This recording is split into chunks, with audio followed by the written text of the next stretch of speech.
Það var tap fyrir þínum gömlu félögum, 1 stig, framlengdur leikur.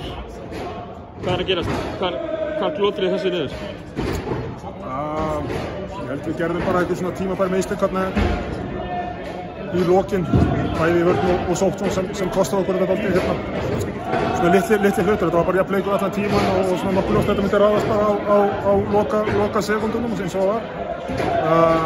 Þannig að það er svo það er, þetta er bara rétt að byrja. Þetta knýðir ekkert í raun og veru fyrir næsta leik, það getur allt saman breyst og við verðum bara að gleyma þessu strax. Er eitthvað sem kom okkur óvart fyrir KR-ingana þetta?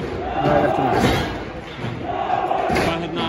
Það rosa stemming, KR-ingarnir mættir, syngjandi.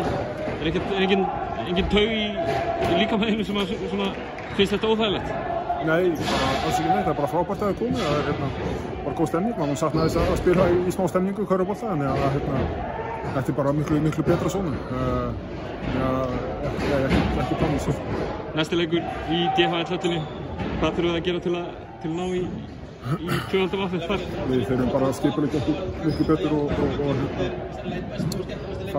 fara yfir nokkur mál og við vorum alltaf út allt í þessum leik og við erum best við að geta einbeitt okkur að fáum hlutum og við þurfum að fara aftur í það. Frábært, takk.